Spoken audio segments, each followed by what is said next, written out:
Row 19 was quiet, just another passenger napping under the hum of the engines. But then, an urgent announcement shattered the calm. "Is there anyone on board with combat flight experience?" Heads turned, the cabin froze, and the co-pilot's eyes locked on the rows of ordinary travelers. In that instant, one woman realized her secret past might be the only thing standing between safety and disaster. The hum of the engines was steady, almost hypnotic. Passengers had settled into that in-between state of a long flight, some watching movies, some scrolling their phones, and others, like the woman in row 19, simply drifting into sleep. Her head leaned lightly against the window, the faint reflection of her face outlined by the endless stretch of sky. To anyone glancing her way, she was just another quiet traveler, tucked under a blanket with no more significance than the man flipping through a magazine 2 rows ahead. Flight attendants wheeled carts down the aisles, offering coffee and soda, while the captain's voice occasionally cut through the speakers with routine updates. Nothing felt unusual. Nothing felt dangerous. And then it happened. The seatbelt sign dinged unexpectedly, and a tense buzz rippled through the cabin. Within seconds, the intercom crackled again, this time, not with the calm professionalism passengers had grown used to, but with urgency. It was the co-pilot's voice, and it carried a weight that made everyone stop mid-breath. "Ladies and gentlemen, if there is anyone on board with combat flight experience, please make yourself known immediately." The words hung in the air like a thunderclap. Conversations froze. Forks clinked against trays and stayed there. A mother pulled her child closer. Someone laughed nervously, thinking it was a joke, but the silence from the flight crew made it clear this was no prank. In row 19, the woman stirred. Her eyes opened, still heavy from sleep, but within moments, her body knew something was wrong. Years of instinct kicked in before her mind fully caught up. She sat upright, scanning the cabin as murmurs swelled around her. "What did he just say?" a man in row 18 whispered.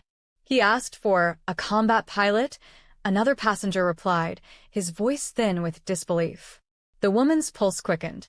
For a decade, she had lived as though her past didn't exist.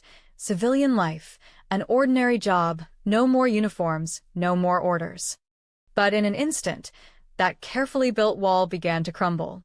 She knew the tone in that co-pilot's voice.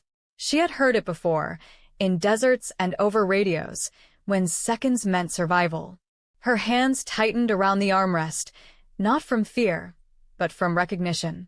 The announcement came again, sharper this time. "If there is anyone with military flight training, please, we need you." The woman in row 19 closed her eyes, her breath steadying. She hadn't wanted this.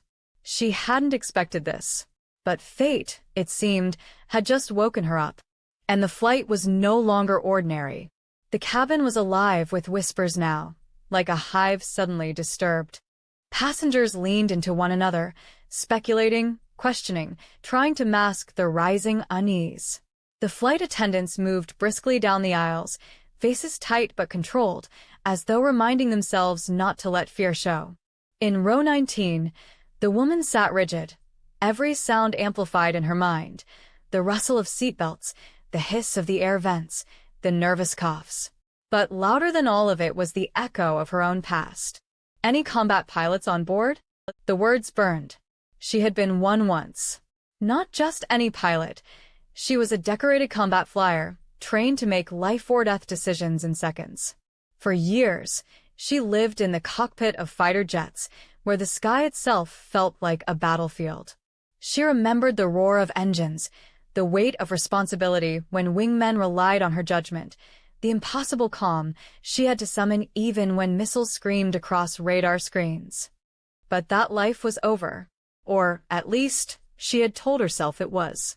She left it behind with the scars, both the ones people could see and the ones buried deeper, invisible but heavier. She had sworn never to return, never to let the adrenaline of war intrude on the fragile normalcy she had built. And yet here she was. A passenger, no longer a soldier. A woman in row 19, unnoticed and anonymous, until the co-pilot's voice dragged her history into the present. Her fingers tapped nervously against her thigh, a rhythm she once used to steady herself before takeoff.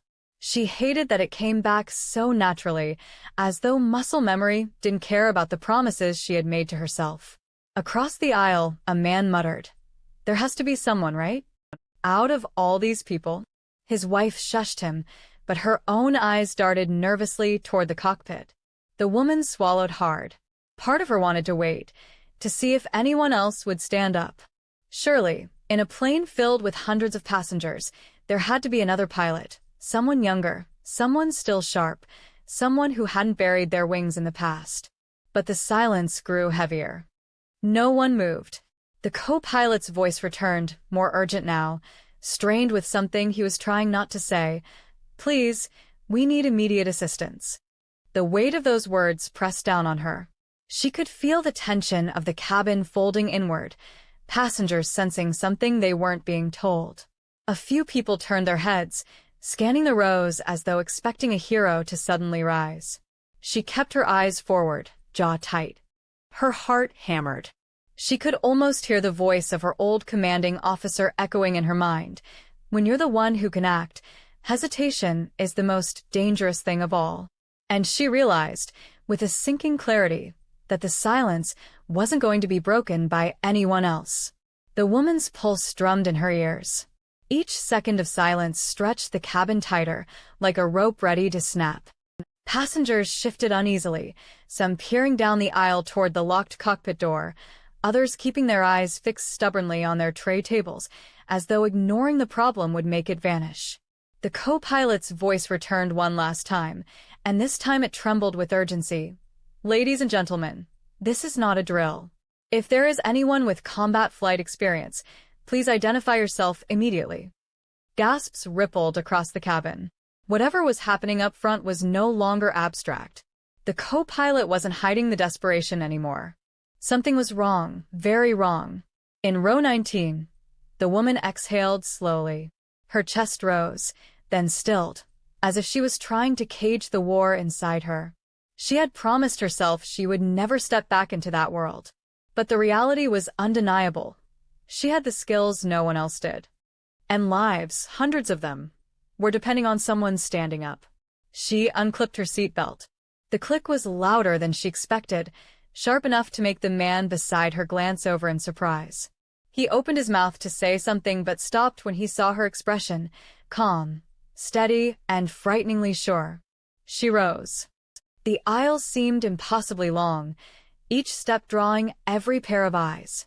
Conversations halted mid-sentence. A little boy tugged at his mother's sleeve and whispered, "Is she going to help?" The woman didn't answer. She didn't need to. Her posture spoke louder than words, straight-backed, deliberate, every movement precise. The habits of command had returned without permission. As she walked forward, a flight attendant rushed toward her, eyes wide, almost pleading. "Ma'am, are you?" "I'm qualified," the woman said simply. Her voice cut through the air, calm and unshaken, a stark contrast to the panic that had begun to gnaw at the passengers. For a heartbeat, the entire cabin seemed frozen. Then, like a ripple, realization spread. This wasn't just any passenger. She was someone who knew, someone who had been here before, in a different sky, with different stakes, but with the same weight on her shoulders. When she reached the front, the co-pilot was waiting at the cockpit door, pale and tense.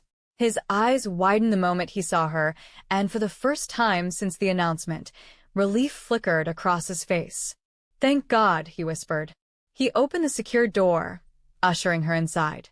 The last thing the passengers saw before the door closed was the woman from row 19 disappearing into the cockpit.